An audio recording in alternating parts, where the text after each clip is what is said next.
Assalamu alaikum.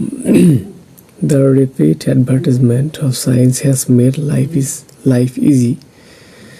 এটা আসলে the repeat অ্যাডভান্টেজমেন্ট মানে আধুনিকতা অফ সায়েন্স বিষয়ন বৈজ্ঞানিক হ্যাজ মেড তৈরি করেছে লাইফ ইজি, জীবনকে সহজ করেছে। ইজি একটা অ্যাডজেক্টিভ, অ্যান্ড লেস কমপ্লিট মানে জটিল, কিন্তু এই জটিলটা সাধারণত কি আমাদের হচ্ছে অ্যাডজেক্টিভ। তাহলে এখানে কমপ্লিকেটেড হবে কেন? যে জীবনকে সহজ করেছে এবং কমিয়েছে জটিলতা, কিন্তু কমপ্লিকেটিং এর একটা ভার্ব। তাহলে যেহেতু অ্যান্ডের পূর্বে ইজি, তাহলে লেস কমপ্লিকেট এটাও একটা অ্যাডজেক্টিভ, তাই এটাই হবে। Okay, any device that helps people মানে যে কোনো ডেভিসই মানুষকে কি সহায়তা করতে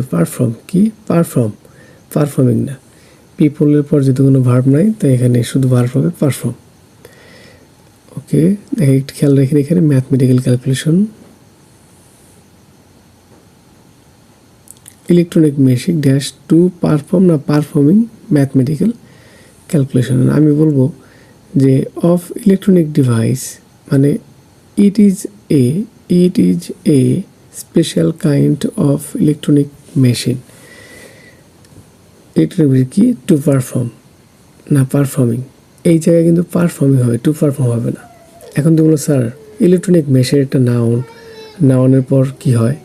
নাউনের পর ভার্ব হয়, যেমন এখানে পিপল ভার্ব হয়েছে, এটা হবে না। সেম এখানে কি হবে? তাহলে ভার্ব হওয়ার কথা, তাহলে টু হবে না, তাহলে এটা হবে। এখন কথা স্যার পারফর্মিং কোনটা নেব?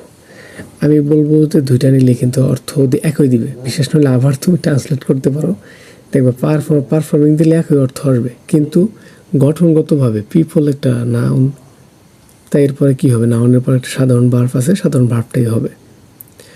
যদি এখানে টু পারফর্ম থাকতো তাহলে টু পারফর্ম হইতো না, পারফর্মিং হইতো, কারণ এখানে তো কোনো ভার্ব ব্যবহার হয় নাই। যেহেতু ভার্ব ব্যবহার হয় নাই সেহেতু আমাদের ভার্ব এখানে আছে, তাই ভার্ব হবে, পারফর্মিং হবে না। এখানে যাও ইলেকট্রনিক মেশিন, এটাও নাউন, তাহলে নাউনের পরে কি টু পারফর্ম হবে? কখনোই না। কি বললাম? যদি শুধু পারফর্ম থাকতো, তাহলে যদি টু না থেকে যদি শুধু পারফর্ম আর পারফর্মিং থাকতো 100% এখানে আবার পারফর্ম হইতো। যেহেতু টু দিয়ে দিছে এটা বাতিল হয়ে গেছে, কারণ নাউনের পর সাধারণত বা টু যুক্ত ভার্ব হবে না, আইনযুক্ত ভার্বই হবে। আশা করি বুঝাতে পারছি। ম্যাথমেটিক্যাল ক্যালকুলেশন অ্যান্ড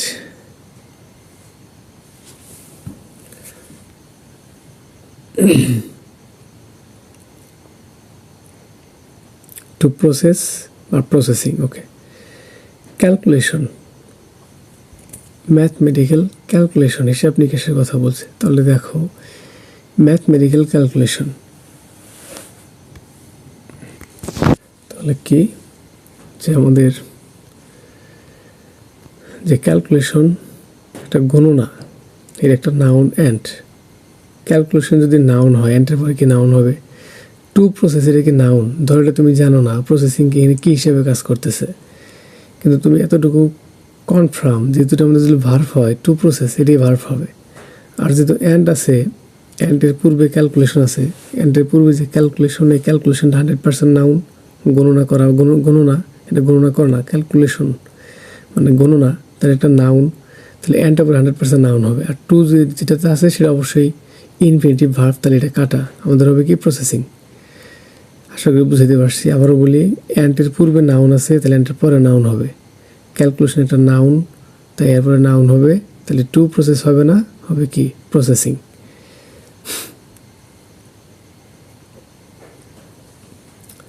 এখন বাই আছে, এটার সেন্টেন্সটা পড়ে দেখো, গ্রেট জব বাই থাকলে কনফার্ম ভার্বের সাথে আইনজি হবে, তাহলে কনফার্ম এটি হবে।